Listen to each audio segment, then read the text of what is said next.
Hello दोस्तों, स्वागत है आपका कैरियर हब क्लासेस में। आज की इस वीडियो में हम पाचन तंत्र या डाइजेस्टिव सिस्टम के बारे में देखेंगे। ये तो आप थंबनेल देखकर समझ ही चुके होंगे। फिर देखिए साइंस, जिसमें बायो, केमिस्ट्री, फिजिक्स तीनों शामिल हैं। पॉलिटी या संविधान। हिस्ट्री, जिसमें एंशिएंट हिस्ट्री, मेडाइवल हिस्ट्री और मॉडर्न हिस्ट्री तीनों शामिल हैं। ज्योग्राफी, इसमें चाहे इंडियन ज्योग्राफी हो चाहे वर्ल्ड ज्योग्राफी हो, और ये मैप के माध्यम से चीज़ें इसमें आपको समझाई जाएंगी। और स्टैटिक जीके, इन पांचों सब्जेक्ट से संबंधित जितने भी टॉपिक बनते हैं वो सभी टॉपिक इस चैनल पर करवाए जाएंगे। सभी टॉपिक्स को डायग्राम, पिक्चर्स और चार्ट्स आदि के माध्यम से समझाया जाएगा। तो जल्दी जल्दी से आप चैनल को सब्सक्राइब कर लीजिए, साथ ही बेल आइकन को भी ज़रूर दबा लीजिएगा। वीडियो अगर आपको पसंद आए तो वीडियो को लाइक कर दीजिएगा। ज़्यादा से ज़्यादा दोस्तों के साथ वीडियो को शेयर कर दीजिएगा। आपका कोई सुझाव है या आपका कोई प्रश्न है तो कमेंट बॉक्स में लिखकर हमें ज़रूर बताइएगा। अब देखिए हमारा आज का टॉपिक है पाचन तंत्र या डाइजेस्टिव सिस्टम। इसके 70+ क्वेश्चंस को हम इस वीडियो में देखेंगे। तो चलिए इस वीडियो को शुरू करते हैं। हमारा पहला प्रश्न है, प्रोटीन का पाचन किस अंग से शुरू होता है?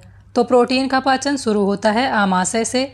आमाशय से निकलता है जठर रस। जठर रस में कई सारे एंजाइम होते हैं और उनमें से एक एंजाइम ऐसा होता है जो प्रोटीन का पाचन करता है। जो भोजन होता है उसका पाचन मुख से शुरू हो जाता है, लेकिन मुख में जो लार ग्रंथियां होती हैं उनसे जो एंजाइम निकलते हैं उनसे पाचन होता है स्टार्च का या कार्बोहाइड्रेट का।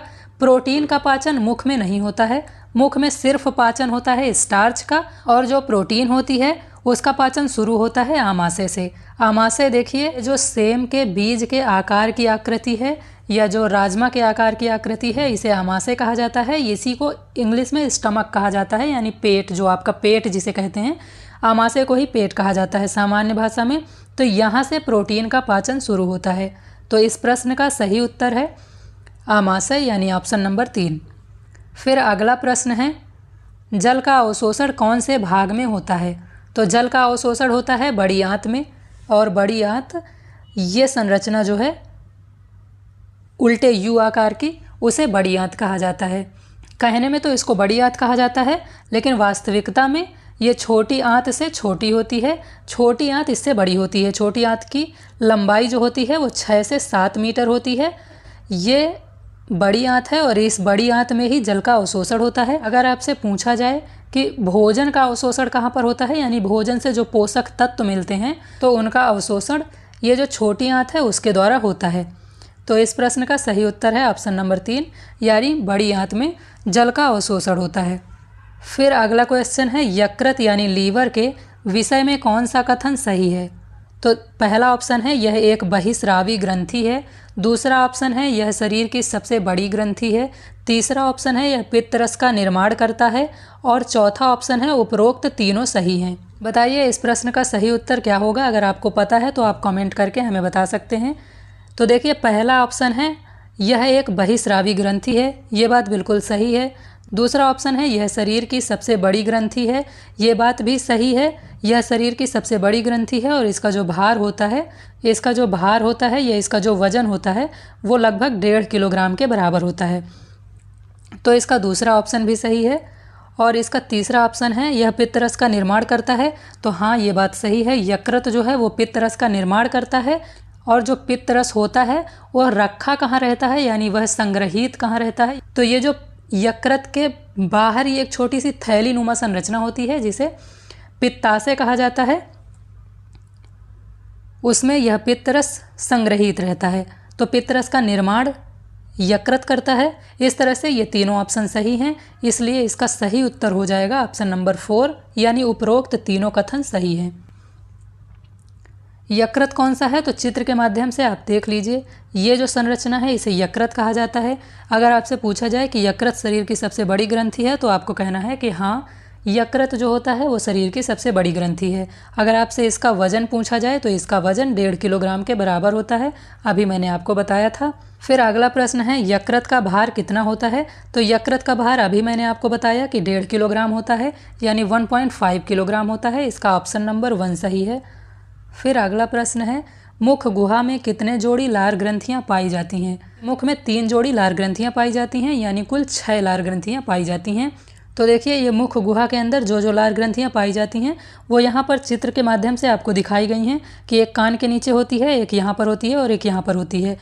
अब ये तो मुख का एक भाग है जो इसमें आपको दिखाई दे रहा है। इसके अपोजिट साइड में भी ठीक यहीं पर तीनों लार ग्रंथियाँ पाई जाती हैं। इस तरह से 6 लार ग्रंथियाँ या 3 जोड़ी लार ग्रंथियाँ किसी भी मनुष्य के मुख गुहा में पाई जाती हैं। तो इसका ऑप्शन नंबर 2 सही हो जाएगा कि मुख गुहा के अंदर 3 जोड़ी लार ग्रंथियाँ पाई जाती हैं। फिर अगला प्रश्न है, ग्रास नली की लंबाई कितनी होती है? तो ग्रास नली जो होती है यानी जो आइसोफेगस होता है उसकी लंबाई होती है 25 सेंटीमीटर। अब देखिए आइसोफेगस किसे कहते हैं? तो ये जो मुख गुहा है आपका और ये जो आमाशय है यानी ये जो पेट है, इसको जोड़ने वाला जो पाइप होता है, इसको जोड़ने वाली जो ये नली होती है उसको ग्रास नली कहा जाता है, या इसी को ग्रसिका कहा जाता है, या इसी को आइसोफेगस कहा जाता है। ये यहाँ देखिए लिखा भी गया है। ये जो नली है इसको आइसोफेगस कहा जाता है, इसी को ग्रास नली कहा जाता है और इसी को ग्रसिका कहा जाता है। तो इसकी लंबाई जो होती है वो 25 सेंटीमीटर होती है। इसका ऑप्शन नंबर 1 सही है। फिर आपसे ये भी पूछा जा सकता है यहाँ पर कि ये जो आइसोफेगस होता है क्या इसमें भोजन का पाचन होता है? तो नहीं, आइसोफेगस में भोजन का कोई भी किसी भी प्रकार का पाचन नहीं होता है। इसमें क्रमानुकुंचन होता है भोजन का, यानी इसमें भोजन को नीचे की ओर धकेला जाता है ताकि वो यहाँ पर आमाशय में पेट में पहुँच सके। और इसका सही आंसर है 25 सेंटीमीटर। साथ ही साथ में आप चित्र को ज़रूर देखते जाइएगा। चित्र के माध्यम से समझेंगे तो आप बड़ी आसानी से चीज़ें समझ पाएंगे और आपसे जब प्रश्न पूछा जाएगा तो आप चीज़ें विजुलाइज कर पाएंगे कि कहाँ पर कौन सी संरचना होती है या कहाँ पर कौन सा अंग होता है और उसकी लंबाई कितनी होती है या उसका कार्य क्या होता है। तो डायग्राम यहाँ पर जो भी आपको दिखाया जाए या जो भी इमेज दिखाई जाए उसमें एक बार आपको ज़रूर देख लेनी है कि कौन सी चीज़ कहाँ पर है। फिर अगला प्रश्न है, भोजन को मुख गुहा से आमाशय तक कौन पहुंचाता है? तो भोजन को मुख गुहा से आमाशय तक पहुंचाने का काम करता है ग्रास नली यानी आइसोफेगस। मैंने अभी आपको बताया था ये होती है मुख गुहा आपकी और ये यहाँ पर आमाशय होता है।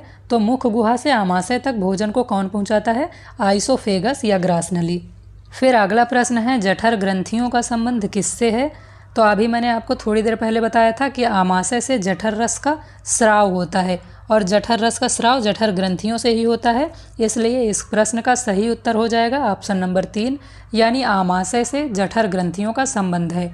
आमाशय देखिए चित्र में इस संरचना को आमाशय कहा जाता है और इसी से जठर रस निकलता है, यहीं पर जठर ग्रंथियाँ पाई जाती हैं। फिर अगला प्रश्न है, वसा का पायसीकरण या इमल्सिफिकेशन किसके द्वारा होता है? तो जो पित्त होता है जो पित्ताशय में संग्रहित होता है और जो यकृत के द्वारा बनाया जाता है उसके द्वारा वसा का पायसीकरण या इमल्सिफिकेशन होता है।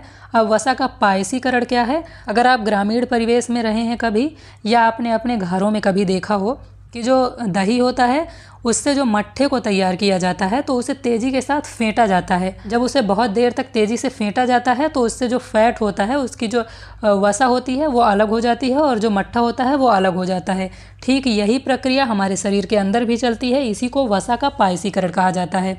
ये प्रक्रिया कहाँ पर होती है? तो छोटी आंत जो होती है वहाँ पर वसा को तेज़ी के साथ फेंटा जाता है जिससे वसा जो है वो छोटी आंत में चिपक ना जाए। और ये काम किसके द्वारा किया जाता है? तो पित्त के द्वारा किया जाता है।